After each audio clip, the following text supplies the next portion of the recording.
From Arrowhead to Orchard Park, this is Tables and Tailgates, your weekly Chiefs and Bills podcast, reactions, predictions, league surprises, and more.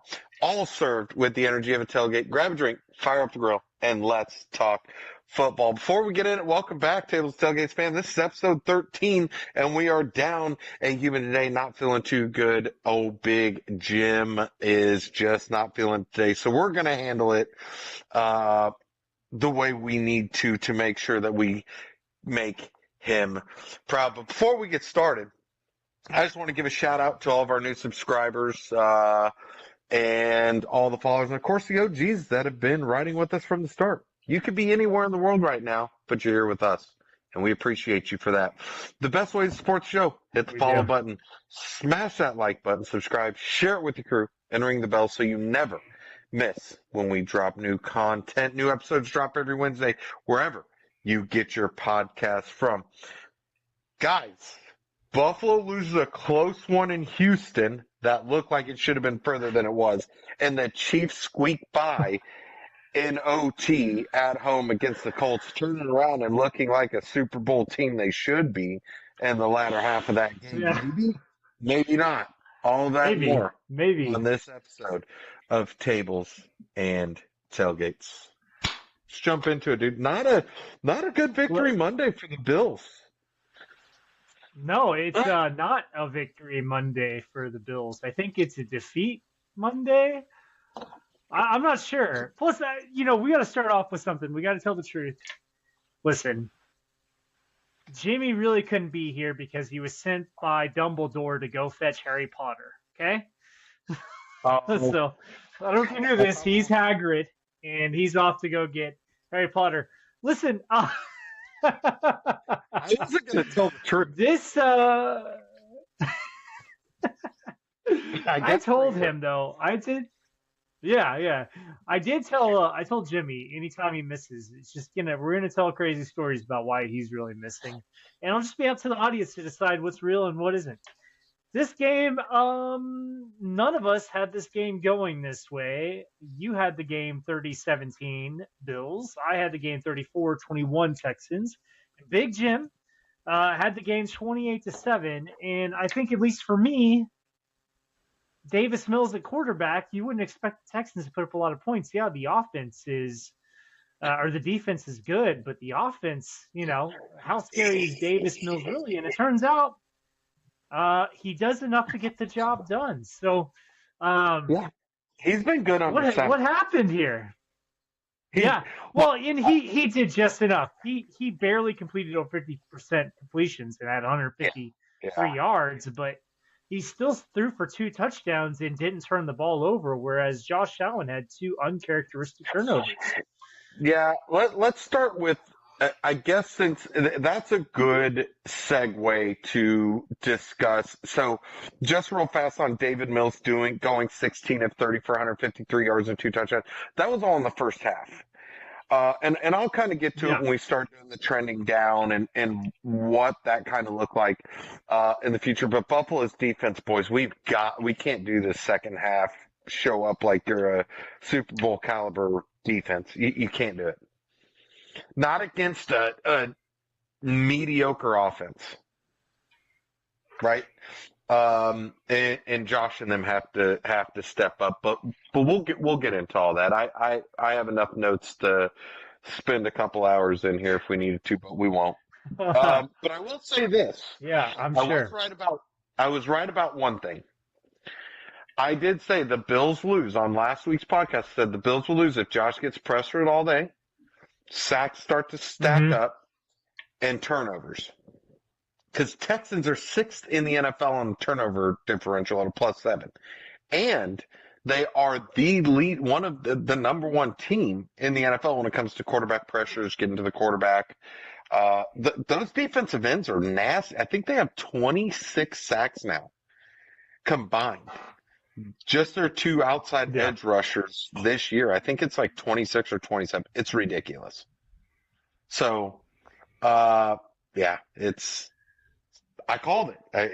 It's football. That's how it's going to go. So, oh well.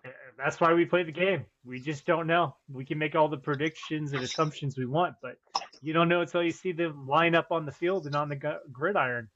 Listen, there was a few players that had a few good games. Ray Davis, in particular, looked pretty good out there. Who else you had going out there and at least giving it their all in this game? Yeah, Ray Davis did great. Look, that's one of the players we had trending up this week on the trending up, trending down team wide. Ray Davis went out there and had a heck of a kick return, man. Took that thing to the house, looking great. So when Buffalo brought in McCall Hardman just played way too much, way too fast. He tried too much. Look, you haven't played in that capacity and that long, and you go out and try to do something like that. Come on. It was rough. I will give him that. It was rough for McCall, but McCall Hardman brought something to that special teams that we haven't seen. And Ray Davis picked up that banner with McCall Hardman the week before and has not stopped. Since he's had it, Buffalo, I believe, and I don't have the stats with me. I don't have them right in front of me, but Buffalo's starting field positions right around their own 40. So think about it. If Buffalo was to kneel, or it doesn't land if it lands in the kicking zone, or they kneel down, it's at the 35. If it doesn't land in the kicking zone, at the 45, I think 40 or 45, something ridiculous. Buffalo is basically starting around that 40-yard line. So we haven't seen that in the first half of this. So I give Ray Davis trending up. The dude is not only doing great there, but I mean, with Reggie Gilliam, just watch Reggie Gilliam in the backfield. Nobody talked about this. I didn't put this in the show notes to talk about it, but I have to talk about Reggie Gilliam.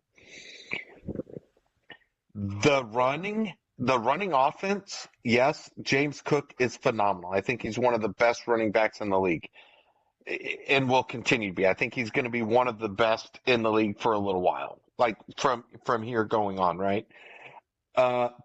Right. But it has a lot to do with Reggie Gilliam setting up those blocks and those tight ends willing to block. I mean, we can talk about it here in a little bit. Travis Kelce set a block in that game that was like, dude, are you 21? I swear it may not have been Travis, but I swear to God, I thought it was. I seen a block set up, and it may not have been Travis, but I thought it was. I'm like, dude, are you 21? That's what Reggie Gilliam's been given. So, Reggie Gilliam and Ray Davis, the running back room, phenomenal, doing a great job. Like, we got to pick up elsewhere. We've got to pick up elsewhere. But I give a huge shout out to those two boys. The running back room has looked pretty good for the Bills. The wide receiving room, on the other hand, has not looked great. Is this the last time we see Keon Coleman is this the last year with Keon Coleman and the Bills, or what's going on there? That's good. So we'll segue to that. I kind of was bringing it offense, defense, offense to break it up a little bit, but this is good. No, this is great. No, here's why. Sean McDermott and Brandon Beane have too much pride to get rid of a draft pick that fast, other than when they got rid of, I almost just said Khalil Shakir.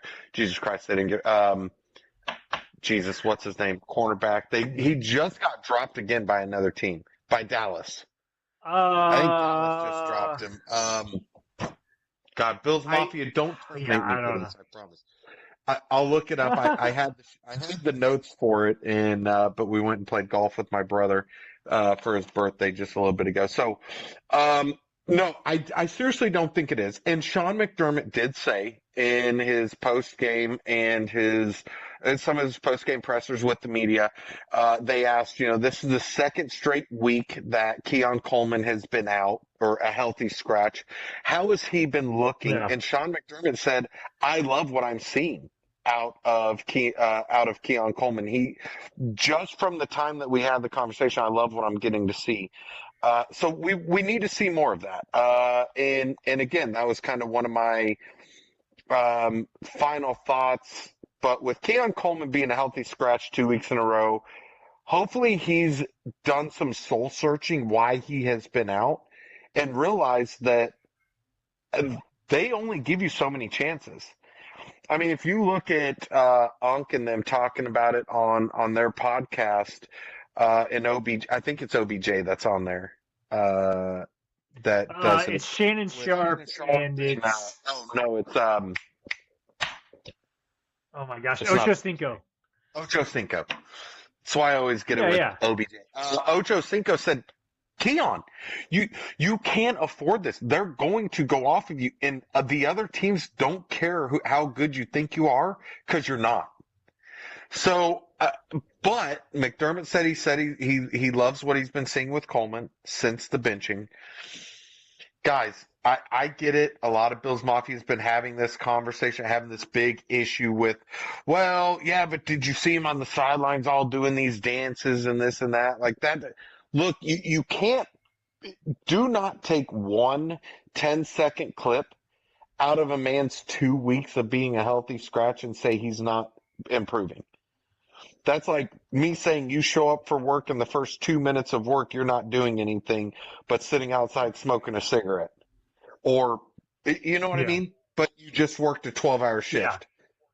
Right? Like, I get it. Do I think this is the last year? If he messes up one more time, yes, absolutely. I think Buffalo will move on. I don't think that a team will pick him up. It may be a coaching thing. He may need a coach that's, maybe like a Miami, where he can do whatever the hell he wants. No, I'm kidding. That was a fly on the Miami Dolphins. I don't know if a player with discipline option or issue should go to Miami, but no, they shouldn't. But we'll see. I don't think it is, though. Yeah. No, you know what though? And here's my opinion. I think that there has to be a better way for the Bills organization to penalize Keon Coleman, because your wide receiver room, like we talked about, is a weakness for the Bills team. And when you're fighting for a playoff spot, and you guys will get in the playoffs, I'm not concerned about that. But when we're talking about seeding, I think every little bit helps. And I'm not sure sitting him on the bench is doing you any favors. No, I agree. I fully agree with you there. Here, however, I do feel that if you don't do it now, where does it stop, right? If the team, because obviously it wasn't just Sean McDermott, that the team, some of the, they didn't say who, but you could kind of see when Sean McDermott was saying it in his press conferences, he's got to earn the trust back of the team, right? And to do that, you have to do your 111, have to be where you're supposed to be. I feel like he truly is, but at what point do you sacrifice having a player on the field? Because, look, Gabe Davis, Josh Palmer's back. If we got Dalton Kincaid out there, and now we just picked up another player. So just earlier, I posted it probably about 6 hours ago. Buffalo went and picked up the one wide receiver that just got waived. That waiver wire should never have cleared. I don't know what the NFL was thinking on that waiver wire, but I don't understand how they could clear it the way Dallas was playing. I think it was Dallas, right? That was playing that. I could be wrong. I kind of want to look that back up because Coop actually brought it up to me and said, "Hey, did you see who we picked up? We picked up Cooks." And I'm like, "Yeah, cool." Like, they were talking about it yesterday. There was rumblings. Buffalo needs help in the wide receiver room. Khalil Shakir had a phenomenal day, right? Yak after catch was phenomenal. Khalil Shakir showed up. He was -3 the week before. Showed up, had over 100 yards from scrimmage after the catch. So I think the problem is not just necessarily the wide receiver core in a whole. I think it has to do with Joe Brady, and we'll get there when we're doing the trending down. I think that's where the problem's Okay. how he's using his wide receiver core. That makes sense. Listen, secondary, I mean, the second half, the defense stepped up. It looked like it was a pretty well contested game. I mean, it wasn't like it was a blowout by any means, and you wouldn't get that from the score, but it really did kind of come down to the end there a little bit. So what did the second half defense do that was different from the first half? So here's the problem and I'll talk about this during next week's game when we get to it. But we got to look at it like this: the second half defense has been phenomenal for Buffalo. Buffalo ranks number 1 in yards allowed, in receiving yards allowed in the NFL. I looked that up earlier. I was surprised. I was looking at something that the Democrat Chronicle, Buffalo Chronicle, did. That said that Buffalo was number 1 in the NFL of yards allowed in the air, receiving yards allowed. Number 1. But remember, everybody for the first half of the season and everything, Buffalo has a problem at safety. Buffalo has a problem at cornerback. Buffalo's secondary is just really bad. The problem is our running defense. We're so hurt in the defense. I get it. It's bad. Our defense is hurt really bad. However, if we look at it like this, our second half defense overall held the Texans to 60 total yards. 60 in the second half. If you can come out, Buffalo needs to come out, and I'm going to say it again during next week's, when we do the look ahead for next week, when we play the Steelers, the defense has to play this 60 minutes. We can't do this second half defense stuff when the offense is shaky as they are. We can't do it. We can't just be a second half. But I will say this, the reason I put it in trending up is our second half defense looked phenomenal this week. They were phenomenal, just like they were a week before. But when you're down so far and all you keep doing is shooting yourself in the foot offensively, the defense can only do so much. I think with Sean McDermott calling the plays, but he's like, oh, it's Bobby Babich and that team. Whatever. Whoever's calling it, call it for 60 minutes. Shut the run down early. Every team. Steelers, guess what they're going to come out and do? Run it down our throats. So we'll see. We'll see how it goes. I know you've got the hook and ladder, the old hook and ladder on here. That was an awesome play. That was probably one of the best plays of the week. I mean, it's not the best because Jameis Winston literally lined up as a tight end and caught a pass for a touchdown. So nothing is beating that. That play was amazing. But I want to talk a little bit about what was trending down. And I heard a stat earlier last week that mentioned that if Josh Allen scores 3 or more touchdowns, the Bills are undefeated this season. And when they don't, they lose games. So that seems to be kind of like the line in the sand right there, which on its premise, on its face, I mean, obviously, the more points you score, the more games you're going to win, right? That makes sense to me. But I think what it kind of dives into is a bigger problem overall, and that's one we talked about last week, and that's hero ball. Is Josh Allen attempting to do too much? And if he isn't attempting to do too much, then are the Bills kind of in this weird place where if Josh Allen isn't having an MVP game, they're just not as competitive? So I think with the whole Josh Allen thing, he's trying too much. And we did talk about it last week with how Patrick's looking, right? He's wanting more. He knows he can have this over the middle, check down, 5-yard, maybe a 6-yard dip play, but he's wanting the 12 to 15 that he sees he can get. But by the time he gets back to that read, it's choked up, and then all of a sudden now he knows what he can have. But the problem is he needs, and he keeps saying it week after week. Josh Allen keeps saying it. I have to be better. I got to take check down. I got to give what the defense showed me. You said it at the beginning of the year. When everybody was looking at it like, Buffalo's winning, but they're not beating any teams that are worth anything because they're not doing anything fancy. You don't have to do anything fancy to win when you're Buffalo. You don't. You don't have to do fancy things when you're Kansas City. You don't. You don't have to do these fancy things. Josh especially needs to quit trying to be hero all the time and throw those 20, 30, 40-yard big plays because he knows he can have them. Or make a huge play so everybody's like, oh my God, that's the MVP. Yeah, look at him go. No, we don't need that. That's where I think the problem is. I think he's just trying too much. He's not giving what the defense shows him. He's trying to go too far. Figure it out. Yeah.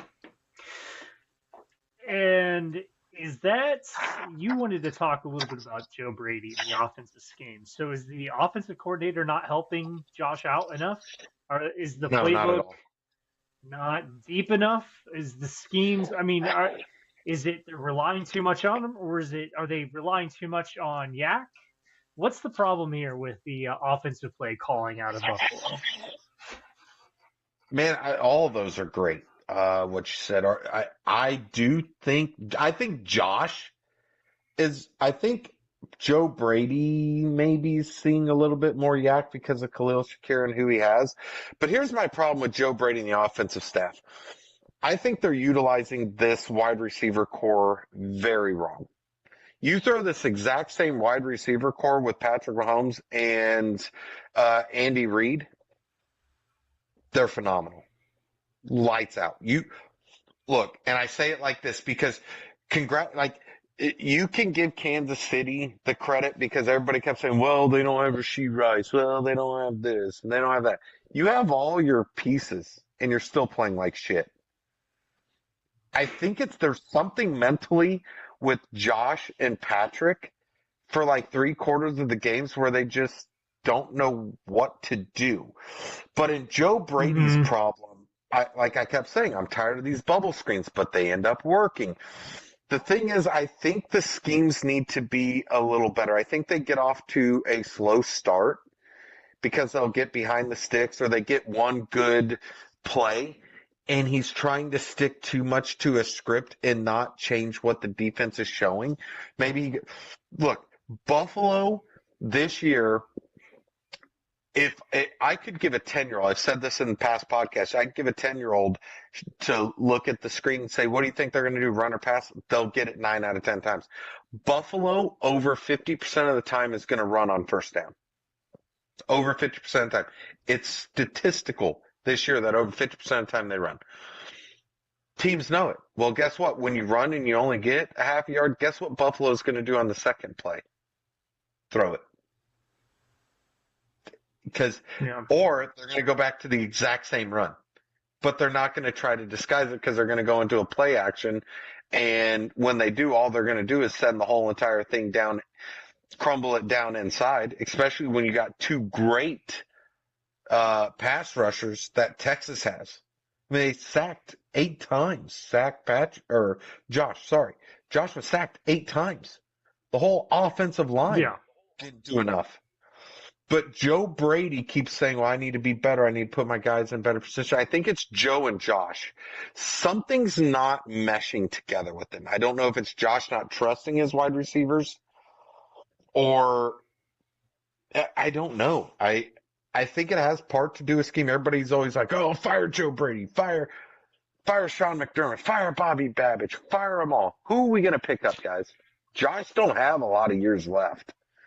Maybe 5 or 6. But out of 5 or 6, when you start to get to this late in his career, you're probably going to have 2 Super Bowl runs, maybe 3.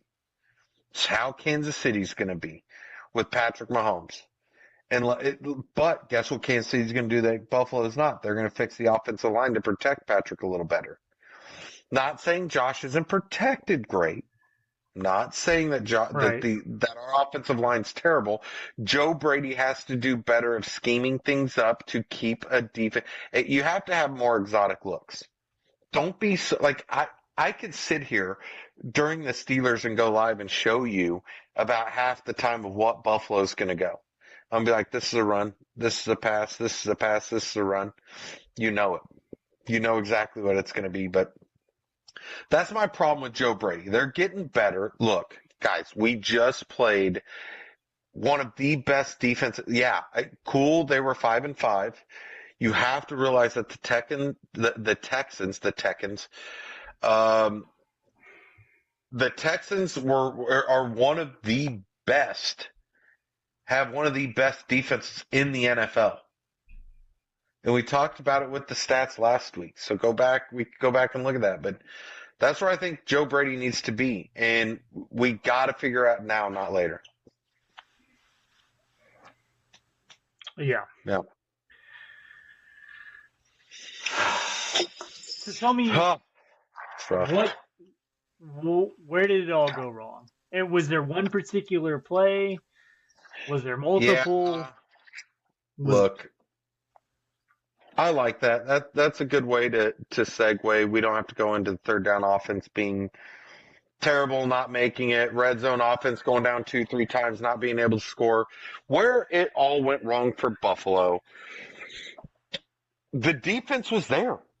The defense showed up in the second half and gave our offense more time to score and more options and abilities to win this game. And it's like our offense was like, what? We're still playing football? We don't want to. Khalil Shakir had a fumble that ended up getting 3 points for the Texans in that game. Where it all went wrong in the end was Deion Dawkins, the snowman, the one guy that says, I'm going to protect Josh with everything I have. You didn't do a fucking good job, kid. All right. I've had a lot of time to calm down with this, but I will say Deion Dawkins, I don't care if you're playing the best edge rusher in the NFL or the worst. You say you're the best and people look at you as one of the best left tackles in the league, which you are, and you go out there and give a performance like that where Josh gets hit 8 times, the offensive line allows Josh to be pressured and hit and sacked. These edge rushers have 26. Hell, we'll talk about TJ Watt here in a minute and the fact of how many sacks he has, and he's not even playing in his prime. It all went wrong, and Buffalo lost because Deion Dawkins had that false start at the end of the fourth quarter. If he didn't have that false start, Buffalo would have won that game. They're getting into their own mind, and I don't know what it is. I don't understand why they cannot just stay on schedule with what they're doing. And it's like, so one of the media guys inside the post conference before we get over to the injuries that happened and final thoughts for this game said, it seemed like the team just didn't want it as bad as the Texans or da-da-da. They said this to Sean. And so Sean's like, so can you kind of clarify what you mean? He goes, well, just at the end, they said they could have done better and da-da-da. And Sean's like, well, that's not them saying they didn't want it more than the Texans, so don't put words in their mouth. I don't think it's that they didn't want it. I said this in the last podcast. The team with the fresher legs was going to win this. Those dudes were, like, I'm telling you, both offensively and defensively were so tired towards the end of that game. You could see they just did not. They were like Chris Jones in Mile High after the first snap. Give me oxygen. You know what I mean? Like, they were dead. But that's where it went wrong. The third down offense not being able to get first downs, getting behind the sticks, penalties, field position towards the second half of the game, red zone offense not being able to punch it in. Do we even go with missing an extra point? Cool, that's 1 point. We still lose. I mean, think about it. It would have been 20-23, so we would have been able to kick a field goal and tied it up. Right? So right there, Buffalo, instead of having to go for it in fourth down, they could have kicked a field goal. I will give them that. So once we missed that, I even said it out loud, and I think I wished into or spoke it into fruition, was that extra point's going to fucking kill us. For some odd reason, I don't know, just something fell over me, but that's where it went wrong. It's like, so I was telling Jimmy this, and I'll leave it at this, and then we'll talk about some of the injuries that happened for the game for the Bills Mafia, and then my final thoughts that we already went over. We don't have to go back over that. That was the whole Keon Coleman, what the wide receiver room needs to do. I am so tired of this narrative that everybody has for Buffalo and Kansas City, Where when Buffalo plays a great game, everybody's like, "We're back. We're Super Bowl champs. We're winning the Super Bowl." I keep saying we're fine. Relax. They'll figure it out. It's okay. Just calm down. Then Buffalo plays a bad game, and you could go on here and look at all the people Buffalo. I won't throw out any names, but all of the podcasters and the media that shares Buffalo or Kansas City. You can see I've watched both sides. Oh, Buffalo sucks. We're not even a playoff team. We suck. We're never going to be good at anything. Guys, you realize how deep we are in the season right now and how many injuries continuously happen to Buffalo.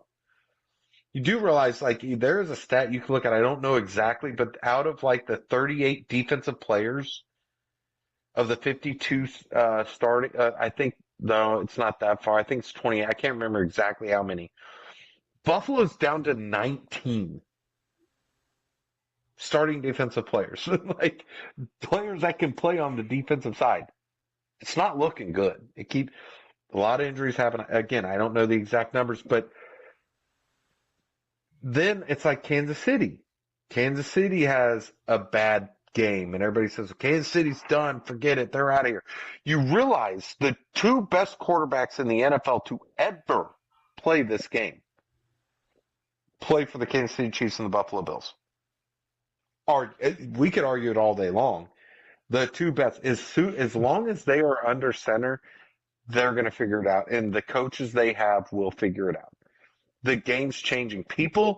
You have to realize that all the other teams in the NFL are building to beat these two and the Eagles. Yeah. The top 4 NFL teams in the NFL, everybody else is building to beat them. We're building to beat each other.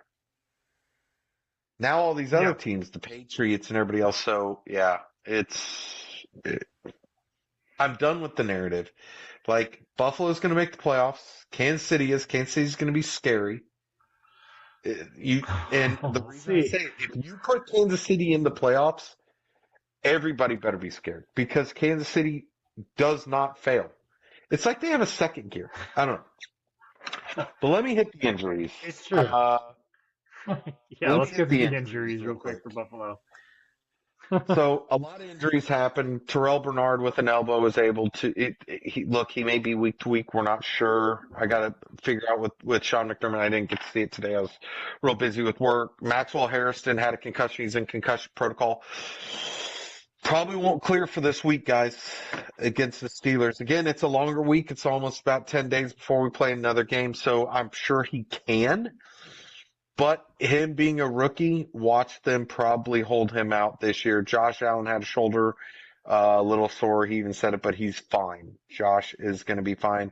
Tackle Spencer Brown, shoulder. We should have got more today during the recording of this podcast. I'm not sure we got what we got, but I know we tackle, who did we, oh, Jesus. I can't even think of his name now. Anyways, the tackle that's been on IR, I've been talking about him every single week. He has been activated off of injured reserve, and he's back to, I think, the 53-man squad. Tyrell, something starts with a T. Jesus, I'm messing up. And then Buffalo picking up Cooks. T the tackle is definitely. Dang, I want to know his name, but I can't look it up. Of course, I'm not at home, guys, so you can see. Tylen Grable. Jesus Christ, God. Tylen Grable has been pulled off of IR and now active. Buffalo went and pulled another tackle and put them on the on the practice squad. So it looks like there's going to be some time missed by Spencer Brown in that shoulder injury, which is fine. Buffalo needs to get healthy for the playoffs. That's where we got to make the big push. People got to be healthy.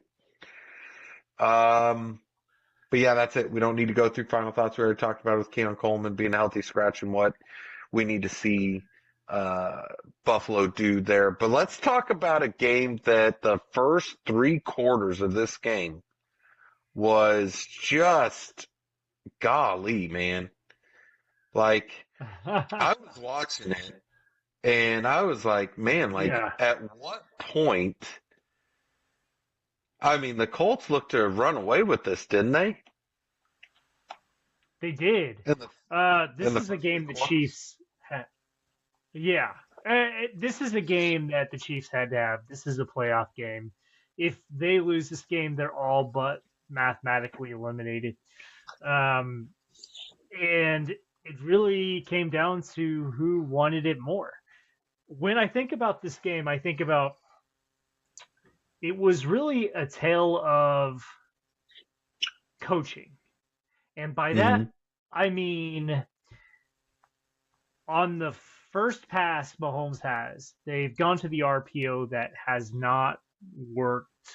It's worked, but it hasn't worked great. It's not a real run. And of course, that's just an amazing play by the Colts defensive lineman there to pick the ball. So before I even dive into it, really, the Chiefs ended up coming out victorious. If you haven't watched the game, Chiefs came out 23-20 in a game that they didn't leave a single second. And this game came down to really just which coach stuck with the game plan and which one didn't. Yeah. And I want to break this game down a little bit into just each and every single phase of the game. But when we're talking about coaching, and this is what I talked about last week, is that the Chiefs needed to really run the ball, and they committed to that. They Yeah, actually because made a Andy Reid's been saying it. concerted effort. Andy Reid Yeah. kept saying it for what, Yeah, 2 weeks? Andy I Reid think he lies a more of the lot. ball. He does. Because people are He listening is a to liar. it. Insiders. No, I'm kidding. Andy Reid will lie and lie and lie. I love the man. He's great for the Chiefs. He's one of the best head coaches in NFL history. If things keep going well One for him, of. he'll go down as most likely the best NFL coach of all One time. of.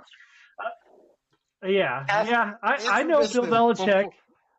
Okay, Yeah. that's what I was going to say. Do you think Bill Belichick is better than Andy Reid right now, yes or no? Okay, so if you had to make me rank it right this moment, I don't think you can put anybody over Bill Belichick. Okay. However, if you give Andy Reid another Super Bowl or two, then I would argue Andy Reid, because if you think about how the last few years in the NFL went for Bill Belichick, it really kind of soiled his legacy. Yeah. The Okay. team did not look the same without Tom Brady at all. So the argument of, well, who's really more responsible for Super Bowls? Definitely Tom Brady. And I think it's Yeah. hard to argue any other way. Yeah. That's not to say Bill Belichick didn't have a part of it, but I mean, Tom went to Tampa Bay and took them to the Super Bowl. So So what can you before you say? go, I had a little guest show up here, and my Okay. brother told me that I should make him feel like a fool on it, but I said, no way. This is my nephew. Come in here and say hi right here. They can hear you, but you won't be able to hear them. But here's my nephew Mason wanted to Hey. come hang out with us. Go ahead and say hi to everybody. Who is your favorite NFL team? Steelers. Get out of here. We're about to talk about them. Get out of here. He's a Steelers fan just like his daddy. Love him to death. Thank you for saying hi. We love you, big guy. All right, back to the Chiefs. Adorable. I know, I have to be nice. Okay. Yeah, Oh, so what you think? absolute. Listen, this is a game that I projected the Colts to win, and I think if they had come in and done what they have done leading up to this game, then I think they probably would have, if they didn't forget that they had the third leading vote in MVP right now, Jonathan Taylor, on their team in the second half. So I want to talk about this a little bit on each different phase from what I've seen from the Chiefs' perspective in this game, and why I think it's important to talk about each phase. And I want to start off with just kind of getting the negative out of the way here. The special teams. We can argue the Chiefs right now have the worst special teams unit in all of the NFL, and there needs to be some changes. I don't know if you've heard the news, but after the game against the Colts, the Chiefs did sign Dameon Pierce. And while things did not work out so well for him with the Texans, I'm hoping they can elevate him to the 53-man roster and give him a shot at kicker punt returner, because what we have going with Nico Remigio is just simply not working. Their field position has not been the best. And of course, it's not just Nico Remigio, it's that the discipline on the unit as a whole has been rather lacking. We're getting hold calls on literally every single play. So Yeah. I don't even think it's just the return man that's the problem, but Dave Tobe, who has been historically a fantastic special teams coach, I don't know what the problem is, but discipline certainly seems to be the core issue here. So we might need to look at maybe replacing Dave Tobe in the offseason. I don't want it to go that direction, but we can't keep putting Mahomes at the 9-yard line and telling him to march down the whole length of the field on every single drive and think that that's going to be a success. So and it's definitely not. Has Dave Tobe been with you guys for quite a while? I don't know, and I know you probably don't. I don't know how many. I think he's been there probably as long as Reed's nearly been there, I think. The only reason I'm asking that is because I see Andy Reid and them potentially move. Like it's evident. It's continued to be evident week after week after week that the starting field position for the Chiefs is just getting worse. And I don't think Nico Remigio is the problem. I seriously don't. I mean, the guy is fired out of a cannon every time he grabs the ball. He's done fine. I will say, and I can't help but feel bad for his psyche as well, to know, hey, every single play I'm going to get hit. I'm going to get hit rather hard, and I'm going to make moves and shake and bake my way up the field. And then for what? To look back and see that Jack Cochran had a hold at the 10-yard line and our field position is actually going to be at the 5 and not at the 45. I can only imagine what that does to a player's psyche after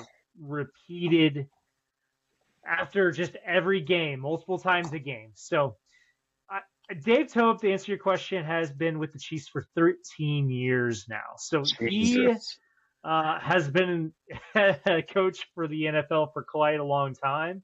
He even played for the Philadelphia Eagles, actually. He was drafted in 1985 by the Eagles. Wow. So he's been in the NFL for quite some time.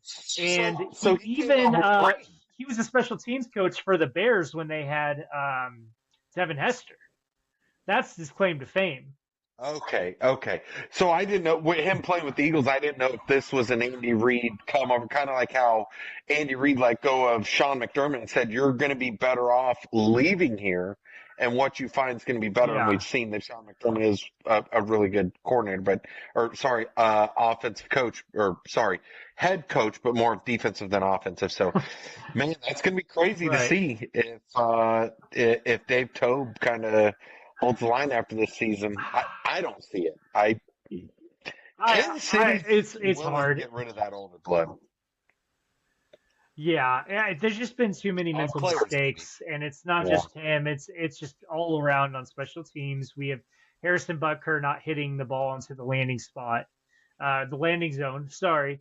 I will say, though, as my lone bright spot for this game, in particular for special teams, Harrison Butker has actually played a lot better in these past few games. He was 5 for 5 on field goal attempts in a game where points were absolutely critical. He missed any one of those field goals. We're talking about Chiefs season that we're already looking forward to the draft. So kudos to Harrison Butker for turning it around here a little bit.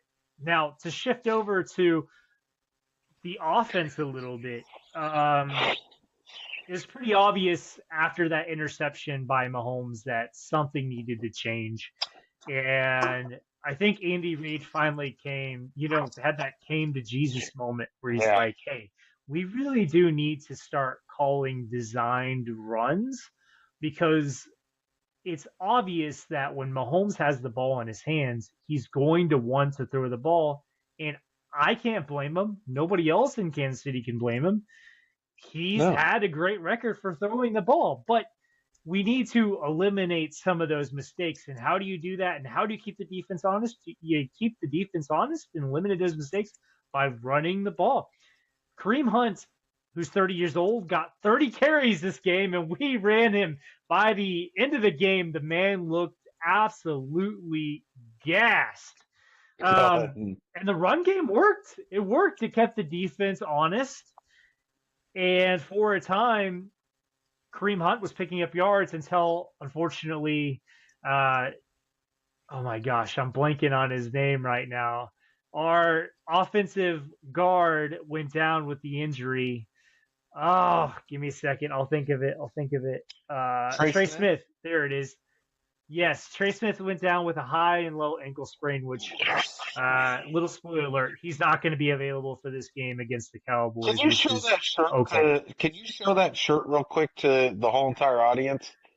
Because everybody needs to understand that Romo needs to shut the. I am so done with this guy. And we talked about. Yeah, we can talk about this now. I did not put it in the notes, but it's so weird because Twitter is such an interesting place.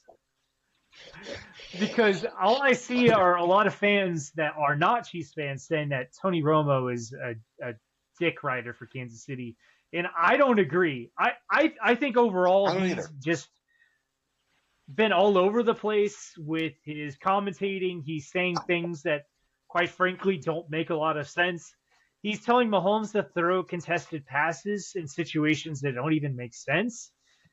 He's calling out defensive schemes and plays that just didn't happen.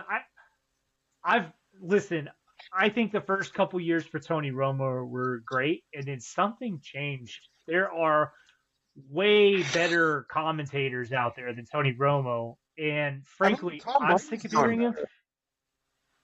Yes, Tom Brady. Dude, I would, if I could have Greg Olsen, who they relegated for Tony Romo, if I could have him on every broadcast, I would.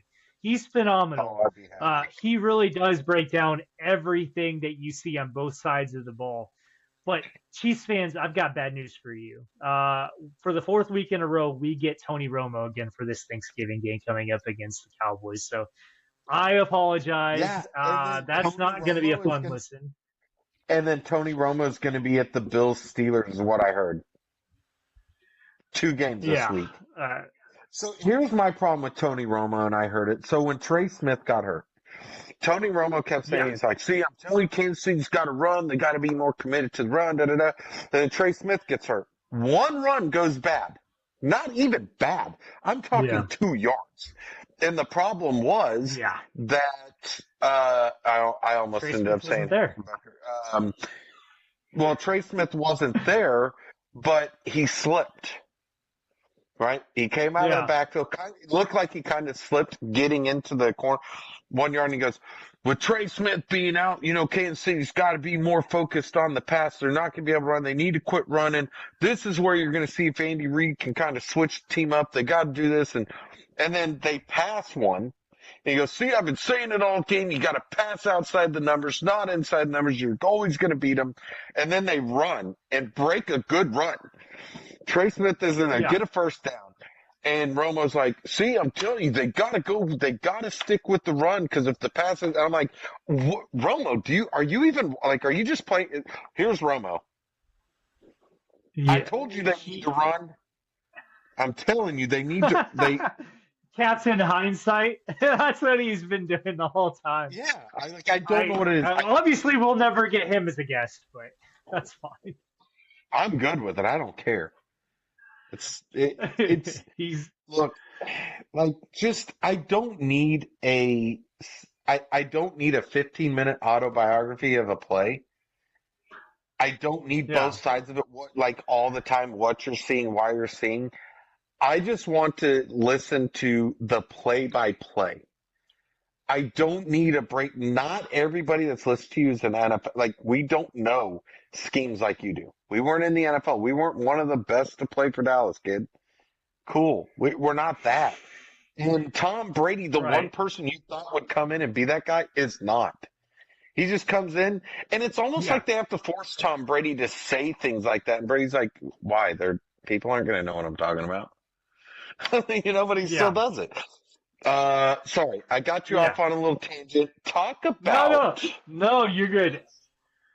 I want to. I Okay. have to ask that, but I do want to know about Xavier Worthy. So the huge question. Xavier Worthy's obviously not healthy. Huh? Yeah. Well, I was going to say the huge thing is on Buffalo side is Keon Coleman. Oh my God, and whole thing with Kansas City is why is Xavier Worthy always hurt or this or that, right? So,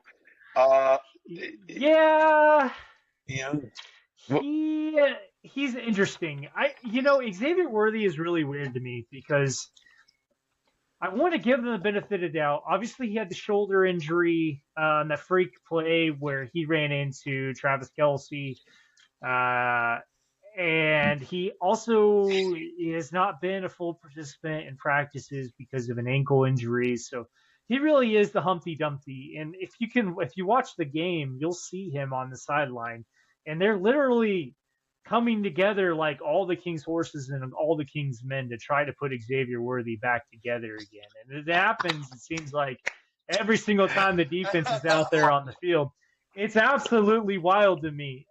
So he's being impacted by that quite a bit, which makes sense. The man weighs 165 pounds. Yeah, he's the fastest player through the combine in NFL history, but his body can't take the shots that it's taken. He has, for a plethora of reasons, he's a solid number 2 wide receiver to have on the team, and I've got no issues and concerns with him off the field. There's no disciplinary issues like there seems to be with Keon Coleman, who they'll always be tied together because obviously of the draft and everything. But I will say I do get concerned for him from a health perspective. And there's another thing too is it's just him and Mahomes, who I know they drafted him to be the deep ball threat.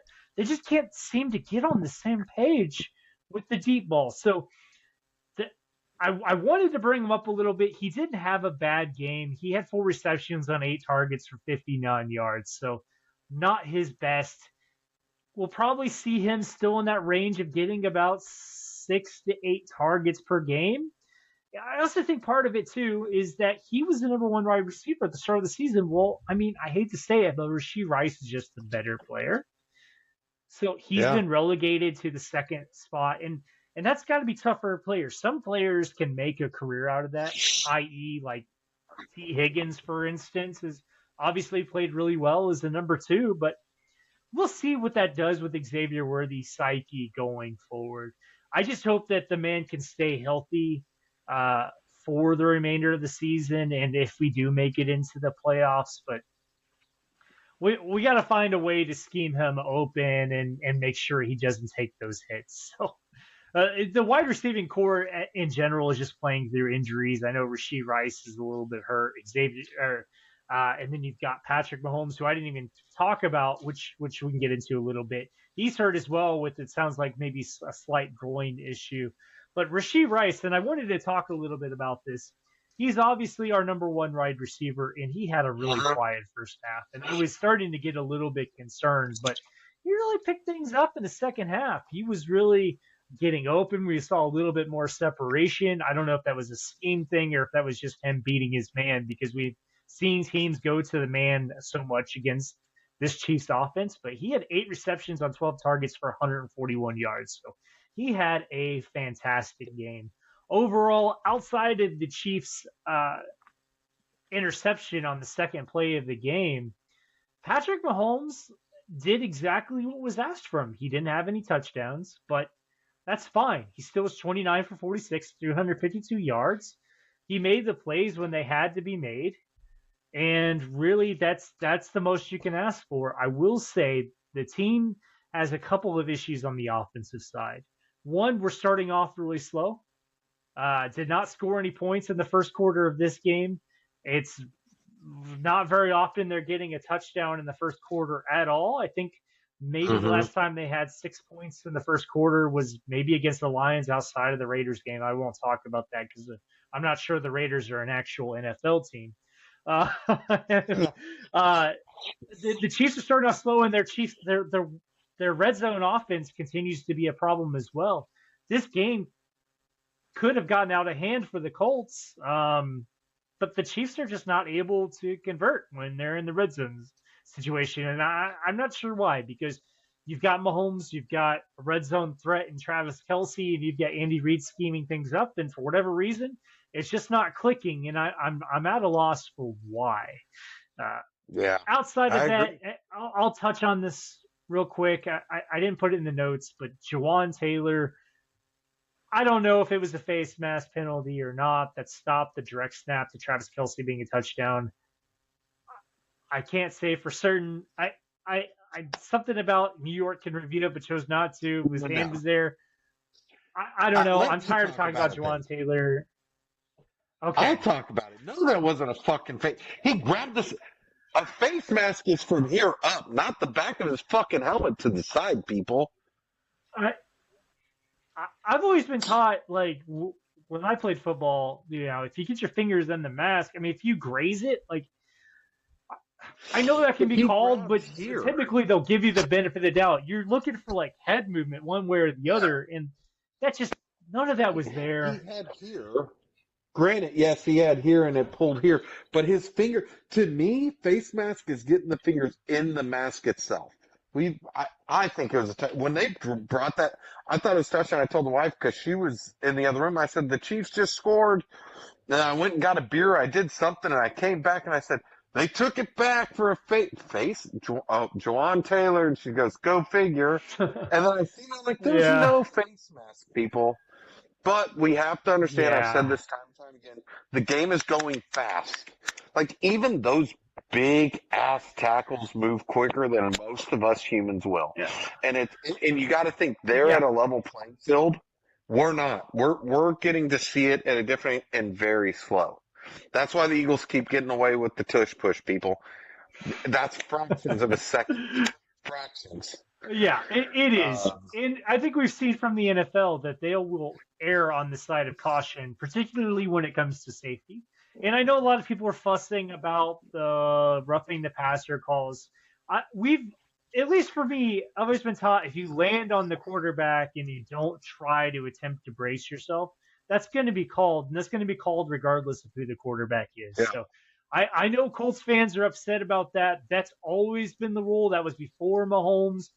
Take it up with the officiating. I get it. There's another one where he gets wrapped up with the legs. They tell players not to wrap quarterbacks up like that, the bottom, like at the legs. You just can't do it. Josh in Houston, they wrapped up Josh's legs, but you watch him let go of the legs and re-grab to bring Josh down to not hurt. Guys, I'm telling you, the reason it's like this is because these quarterbacks are getting paid. Buffalo and Kansas City will not be who they are when these two leave. These are are like more than generational quarterbacks. Like, this is like the Joe Namath. Like, this is the cream of the crop quarterbacks you'll ever see play this football game in this century. Period. So, what about your defense? You got some fun facts in there on your defense too. I do have some fun facts. I do want to expand upon what you're. Go ahead. That is a good one. That is hilarious. No, I want to expand upon one thing. The roughing the passer thing. And I've always brought this up as an argument when people talk about what does the NFL need to do to expand. And I think expanding the NFL for teams has always been like, oh, that'd be cool. However, think about it from this way. There simply isn't, I feel like, enough great quarterback talent as it is to fill obviously not every team has a great quarterback right now. And adding more teams, that quarterback talent level is going to go down. And so when I think about protecting the quarterback from a penalty perspective or a rule perspective, that's to protect the sanctity and the entertainment value of the game, because we've got some great quarterbacks, but we've got a lot of trash ones. And if the defense is allowed to go out there and hurt the quarterback, then you're talking about a product that gets significantly worse. because the quarterback play just isn't up to par. So, Yeah. yes. And to kind of extend, and I'll extend one little way on this. It was when Josh Allen got hit. Josh Allen went up in the pocket, and I think it was Taylor. It was the Houston game when Josh, like, dude, when I seen him get hit, my heart dropped. When I seen Josh drop and he's in the fetal position shaking, my whole entire, think of like watching the commercial of a car crash where it stops. I don't know if you guys ever seen, I think it was Volkswagen, where the guy stops and he stops and he goes, seriously? Like, what?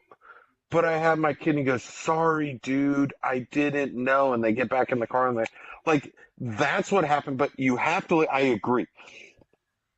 When they go, but I will say this, when a quarterback, Josh or Patrick, go across that, or any quarterback goes across the line of scrimmage, or they're outside of the quarterback pocket, not even pass line. If you're outside the quarterback pocket or across the line of scrimmage, you're fair game, dude. Hit them as hard as you want. But while those guys are in the quarterback pocket and clearly trying to make a play not with their feet, dude, no, you can't do that. To any quarterback. Yeah. This isn't because I'm a Bills fan, he's a Chiefs fan, and my other brother-in-law is a Chiefs fan. Any quarterback, we can't do that. But especially the two quarterbacks, like Josh Allen holds the record for the most touchdowns, rushing touchdowns, as a quarterback in the NFL. I think he's even beating, I think he was tied with Cam Newton right now. He's actually, because he didn't have one, so he's tied with Cam Newton in rushing touchdowns right now. Oh, wow. Look that one up while you're doing this, and we'll jump into your defense. I'm very curious. But that's the thing, like Cam Newton and Josh Allen are tied for rushing touchdowns. You're right. And Josh Allen has like the most passing and rushing touchdowns per game or more touchdowns under the age of 30, but whatever, like still, it doesn't matter who it is. I don't care if it's Michael Penix or Josh Allen or Patrick Mahomes. You've got to protect the game. Right. You've got to protect it. It doesn't matter. I agree with you. We don't have enough phenomenal great. There is great quarterbacks. Don't get me wrong. I mean, gosh, we got to see Davis Mills come in here, and he's great under center. He's not a bad quarterback. There's not a theoretically a bad quarterback. But let's jump into your defense, and then we'll jump in. And I'll make it quick because we're already this is a long pod, so hey, appreciate you all sticking with us on this one. Listen, here's the fun fact. I mean, Chris Jones and Patrick Mahomes had the same number of tackles in this game. Now, you can look at the stats and say that means that Chris Jones had a bad game, and that is absolutely not the case. I will tell you, far from the truth, he had a phenomenal game, and I'll tell you, the moment everything seemed to turn was that moment where I thought the season was over. And I think a lot of Chiefs fans echo that sentiment when Kareem Hunt had the second fumble of his NFL career. He had his first fumble, fun fact, in the opening game against the Patriots, his first ever NFL game. And then he hasn't fumbled since then until that very moment in the fourth quarter, where I thought for sure it was over. I told my wife, I was like, I went downstairs, I started to work, I pretended to work, I turned on the TV in the basement and watched quietly and tried not to cry too loudly. But I thought the season was over. I seen a lot of tweets from fans at the game that were stating, hey, Chris Jones is on the sidelines hyping everybody up like, don't fucking give up. This is not over. And Travis Kelce is pulling Kareem Hunt to the side and giving him a pep talk like, hey, get back in this shit. We still got this. And after that, you could tell there was an energy change on that defensive line. Chris Jones was just pressuring Daniel Jones like it was nobody's business. On that key 3rd and 1, where him and Drew Tranquill sniffed out the run by Jonathan Taylor, and they held the Colts, who the number 1 offense in the league, to 4 consecutive 3-and-outs to end the game, which is absolutely insane. The defense really played well. And part of it, too, is on the Colts side. Shane Steichen, again, forgot that he had Jonathan Taylor in the game, and they just didn't feed him the ball enough. The run defense has been phenomenal. Mike Pennell coming back to the Chiefs has only added to that as well. And I'll tell you, that momentum shift, which would have been for the Colts, but really was for the Chiefs. I mean, that was it. The Chiefs realized that, hey, if we don't stop the Colts here and now, this is our season. This is it. And they looked lights out after that. So my hat's off to the defense. They're the best unit on this team right now. I have no doubt that the offense and Patrick Mahomes will figure things out as the season progresses. But absolutely, what a phenomenal game. So if I had a game ball, I'd give it to Kareem Hunt, Chris Jones, because those two Absolutely. played the biggest roles in the Chiefs overcoming a team that was no slouch. I mean, they were up for the number 1 seed, and they had, I'm sure every other fan base was rooting for the Colts coming into that game because they had the chance to kill the king, and they couldn't get it done. You know what they say, if you come at the king, you best not miss. And they missed. You fucked up the rest of the NFL, Colts. I hope you're happy. They did. Look, we have Kansas City traveling down to see the Dallas Cowboys at 3:30 on Thanksgiving, and whether Romo's going to be there or hopefully he's sick and he's not, so we can enjoy a football game. This is going to be a game because the Dallas Cowboys came back and played a hell of a game. Man, give us what you think. Yeah, they did. All right, so I'll make this quick. I honestly did not think this game against the game that the Cowboys played against the Eagles, I thought about turning that game off because it looked like it was going to be an absolute blowout. And then the Cowboys came to life. Listen, the Cowboys are a much improved team. I know everybody and their mama was making jokes about their defense, but since they made those trades before the deadline, they have looked a lot better. They have some key pieces came back in the secondary. Malik Hooker is back. They traded for the Quinnen Williams, who's been an absolute monster, had 8 pressures in that game against the Eagles. They got Logan Ryan over there. The defense has been balling out, and they held Saquon Barkley, Jalen Hurts to. I mean, I don't have the exact stat in front of me, but it looked like a completely different game in that second half. The Cowboys just came alive.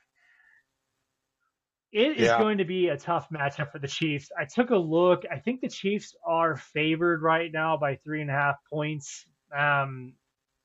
It's a toss-up for me. This is a game that's really weird.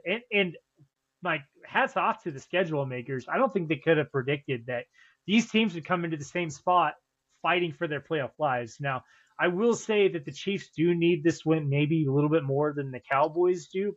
And if either team loses, their season isn't over just because it's out of conference play. But this is a pretty big moment. Both teams beating potential number 1 seeds, both teams with exactly the same record, given that the Cowboys have a tie instead of a loss. But I digress. On the Cowboys side of the ball, George Pickens did not practice. He was listed as a DNP today, even though it was hypothetical because they didn't practice today. CeeDee Lamb continues to have some drop issues, and I will say George Pickens probably scares me the most. Both teams coming into this game with some injuries on the offensive line. Tyler Guyton is out for the game, most likely. Trey Smith will probably be out as well, though the Chiefs do get Isaiah Pacheco back for this game. And as I mentioned before, they do they signed Dameon Pierce, so I'm not expecting him in this game. This game is going to be a tough one for the Chiefs, I think. I do think that if the Chiefs are going to win, it's going to be a kind of a similar story that the Chiefs had against the Colts. I think they need to run the ball. I think they need to get Isaiah Pacheco involved early and often. I'd like to see, obviously, Kareem Hunt involved as well.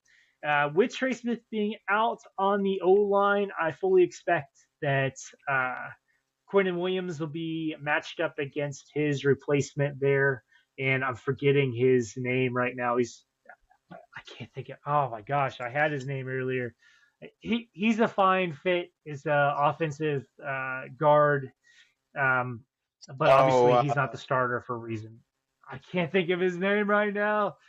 I want to tell you guys. Give me a minute. Yeah. Hold on. Give me a Look, second. while you're looking that up, I'll say Is it. Mike Caliendo? Yes, Mike Caliendo. Look, I'll say it. I think I was against Dallas when the trade happened. I was one of those. They're like, what are you doing? But this defense is with Quinnen Williams, Malik Hooker coming back. Yeah, I don't know. CeeDee Lamb starts to figure it out. George Pickens improves and gets in there. It's going to be a hard game for Kansas City. I don't think it's going to be a cakewalk. It is going to be. No, but I think it's going to be a low-scoring affair. I do think that both teams have good defenses. I worry again that the Chiefs' defensive line is just not getting enough pressure with the front four that they have right now. Their run defense, though, is holding pretty well. Obviously, as we've established. I mean, they've only allowed one 100-yard rusher, and that was Cook, and that was when they didn't have Pennell. So we'll see. We'll see. Obviously, how that hangs up when the Chiefs and the Bills do inevitably play each other again in the playoffs. But I'm getting a little bit ahead of myself. I think if the Chiefs follow the same sort of game plan and find a way to get Xavier Worthy and Travis Kelce a little bit more involved, and obviously I'm always banging the drum for Tyquan Thornton, especially on those deep passes. I think the Chiefs can get it done this week, and the good news is they have 10 days to rest up before the Texans come to downtown and hopefully have Trey Smith back. But I think the Chiefs have a real path here to win out with the way their schedule is shaking up and put themselves in a good spot for the playoffs. That being said, I think it's going to be a close game. I have the Chiefs winning 21. I've got the Cowboys 17. I'm close to that. Again, it's hard to go against Kansas City even if they're not at home. Dallas is a hell of a place to play. Anytime you're traveling, it's a hard game to play. Look, I have this Kansas City 24, Dallas 17. I think that the spark, something happened. The Colts and a bunch of other teams, we could say Colts, like I said just a little bit ago, Colts, you had the chance to stab the knife so deep into Kansas City and not let them come back. It sparked. They're putting people on alert. Better watch it. Yeah, just because Josh and Patrick aren't throwing for 550 million yards and playing hero ball the whole time like they're playing MVP every week, they're gonna look. I can't go against Chiefs right now. It's way too hard to do that, especially the way I seen them play the rest of that game. Look, we got Buffalo traveling to the Steel City. You seen my nephew in here, huge Pittsburgh Steelers fan. My brother, a huge Pittsburgh Steelers fan. So this is going to be a wonderful week if Buffalo wins.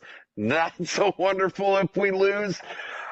Look, I'm going to fire through this, just go through some key matchups real quick, some of the injuries that we may be seeing, which we already talked about, guys. Look, Keon Coleman's more than likely going to come back. Not sure yet because I got some great news that we just got through Twitter. Brandon Cooks was signed to Buffalo, and he is signed because he is a veteran. He is signed to the 53-man roster.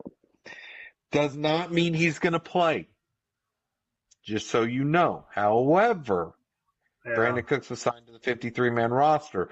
Now, the way that they're able to do is who gets kicked off, who's pushed back. We'll see how that goes. But I'm seeing word that Brandon Cooks, wide receiver that just left Dallas, has been signed to the 53-man roster for Buffalo. Look, the offense needs to attack through the air. The Steelers are 31st in yards per game allowed at 258.7 yards per game roughly allowed. All right, so Buffalo needs to get the wide receiver core running and working good. Keon Coleman should be back this week. Or, sorry, not Keon Coleman. Dalton Kincaid should be back this week. He has been improving. Sean McDermott said he's been playing good. Look, just like how Kansas City was, we got about 10 games or 10 days before the game starts. So look at it like this, guys. He could be back. Josh Palmer and Khalil Shakir, they need to have a game again. Josh Palmer's been playing a lot better. He's starting to get back into the rhythm of it after the injury. He's a deep threat. Khalil Shakir still shows week after week how great he is with the yards after catch and being able to break those tackles and get it. I mean, he went over 100 yards just against Houston. We've got to start this, though. Like I was saying, this defense has to start this way at the beginning. Look for Dalton Kincaid's return. Cornerback Joey Porter had a hip injury, ended up leaving the game with the Bears.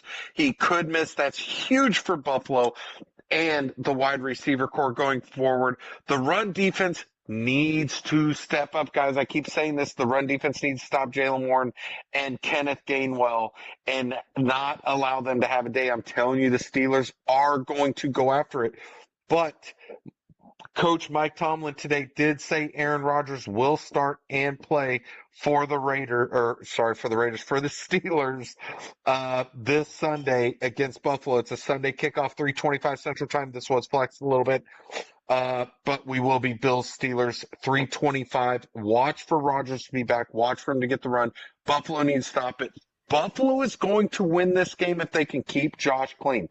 Remember this.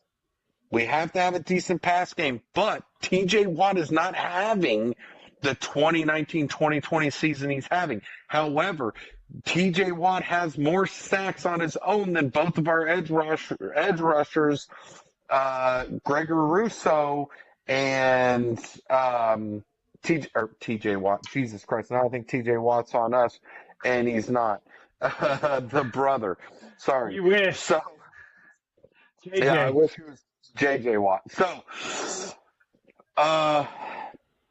Gregor Rousseau and Bosa don't even have what T.J. Watt has, right, is what we were saying. I was thinking of J.J. Watt, but it wasn't. It's Bosa.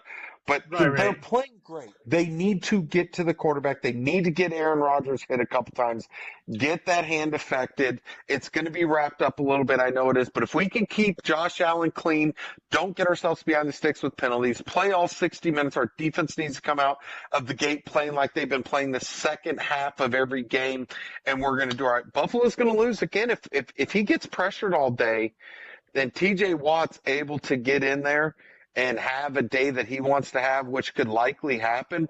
Buffalo's going to be in it for it. We have to stop that run again, and penalties have been a huge problem on both sides of the ball. Listen, guys, I have this going Buffalo 24, Steelers 17. I think Buffalo's done with this. I really think Buffalo's going to start playing a little bit better. We'll see if Cooks gets in there, but you know what? We'll see, boys and girls. We'll see. I don't think Buffalo's out of this thing at all. Yeah, no, I agree. I'm actually out on the Steelers. I don't think they're a great team. I think that they haven't capitalized on the Ravens being down enough, and I actually think the Ravens are going to end up winning that division, even though the Ravens started. The Ravens are number one right now in that division. Yeah. I've never been I liked Aaron Rodgers for his quarterback play years ago, but that was years ago. I don't think Aaron is that guy anymore.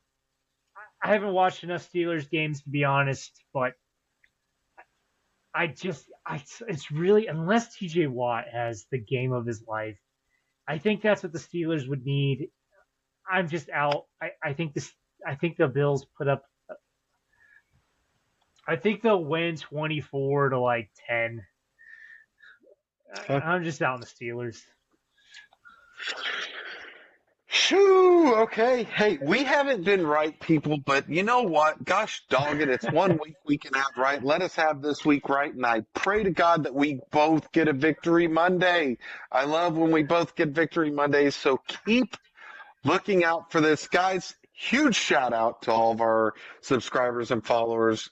Thank you guys so much for sticking around with us. And of course, all those OGs who've been riding with us from the start, thank you guys again for watching another episode of Tables and Tailgates. You guys could have been anywhere else in the world, but guess what? You're here with us. And we love you guys for that and appreciate you guys for that. Best way to support the show, hit that follow button, smash the like button, subscribe, share it with your group, and ring that bell so you never miss when new content drops. New episodes drop every Wednesday wherever you get your podcast. Guys, one thing I do want to say, this podcast is going to look totally different. I am out of town. I'm not going to make Dave or Jimmy try to edit this on the other side because they don't have the software that I have, and it's a headache unless I have it down to a system after 13 weeks. So this episode's going to come out just basically crisp like it is now. But guess what, guys? We're going to see you next week for episode 14. Hopefully it's a Victory Monday. But that's going to do it from us. As always, from Arrowhead to Orchard Park, thanks for joining us on another episode of Tables and Tailgates. And until next week, keep smashing tables, keep loving Jimmy, keep tailgating, and keep loving football. We love you guys.